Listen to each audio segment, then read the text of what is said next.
So బాగున్నారా అండి? బాగున్నాను, చాలా బాగున్నా. చాలా బాగున్నారు. కొంచెం హీరోయిటిక్ ఫీచర్స్ ఉన్నాయి కదా, ఎప్పుడు అనిపించలేదా మన సినిమాలో ఏదో క్యారెక్టర్ ఆడేద్దామని? అంటే లేదండి, నాకు ఇంట్రెస్ట్ ఉంటుంది మామూలుగా నా టీం అందరినీ కనిపించేయాలి స్క్రీన్ మీద అని. నేను చేయించాలనుకున్నాను కానీ నాకు రైట్ క్యారెక్టర్ కుదరలేదు నాకు. సుమంత్ గారు, మొత్తం టీంతో ఎలా అనిపించింది ఓవరాల్గా ఇన్ని డేస్ వర్క్ చేయడం?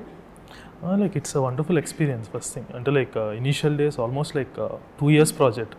సో 2 yearsలో చాలా హడిల్స్ వచ్చినాయి, చాలా థింగ్స్ అయినాయి, చాలా నవ్వుకున్నాం. So any like it's experience, everything is an experience.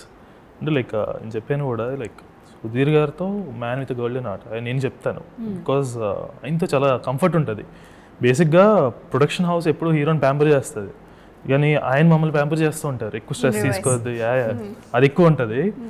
So ఇంకా ఆటోమేటిక్గా ఇంక సాగర్ అయితే like is like my brother. So like ఏదైనా చేద్దాం అనేటప్పటికీ లైక్ ఇలా వద్దు ఇలా చేద్దాం అవి అయితే ఆ కంఫర్ట్ లెవెల్స్ అయితే నాకు ఉండేది. సో ఎక్స్పీరియన్స్ అయితే ఇట్స్ అన్ని మ్యాచ్. ప్రొడ్యూసర్ ఇవ్వాల్సిన కంఫర్ట్ లెవెల్స్ మీరే ఇచ్చేసారు. సో బాగుంది. మీది కుప్పం అన్నారు కదా, అంటే ఎప్పటి నుండో అంటే పెరిగిన దగ్గర నుండి కుప్పం చూస్తూ ఉన్నారు. సో అప్పటి సిచ్యువేషన్స్ని చూసి ఏదైనా ఇన్స్పైర్ చేసి ఆర్ సంథింగ్? నేను చాలా వైలెన్స్ చూసానండి, చిన్న వైలెన్స్ చూసాను. అంటే వైలెన్స్ లో కూడా అప్పట్లో గన్స్ వాటి మీద కాదు, కత్తులు, నరకోడాలు, బాంబులు ఇట్లాంటివి కదా ఆలోచిస్తాము. గన్స్ చూసాను అప్పుడు కూడా. అంటే ఇంకా మర్డర్లు చూడలేదండి, పొడవడాల వరకు చూసాను. మంచి మంచి ఎక్స్పీరియన్సెస్ అయితే. అదే అది కూడా అవడం మంచిదే అండి, ఉపయోగపడుతుంది. చూసారా ఇవాళ సినిమాటిక్ ఏదైనా అంటే పర్టికులర్ సిచ్యువేషన్ ఏదన్నా మిమ్మల్ని ఆలోచింపచేసి మల్టిపుల్ అండి. ఒక సిచ్యువేషన్స్తో ఒకడు ఇలా అయిపోడు, లేదా ఈ ఎక్స్పీరియన్సెస్ అన్ని ఉపయోగపడవు.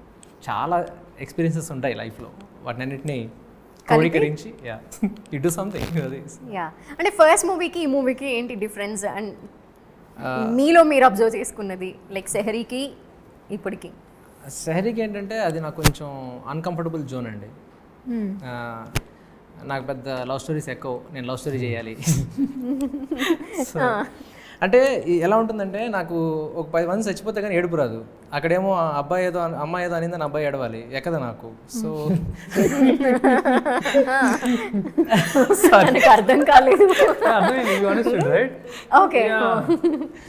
అర్థమవుతా? ఓకే. సో అంటే నేను మరి రాయిలాంటి మనిషిని కాదు, కానీ నాకు ఎందుకో అబ్బాయిలు కళ్ళలో నీళ్ళు రావాలంటే అంత ఎమోషన్ ఉండాలనిపిస్తుంది నాకు.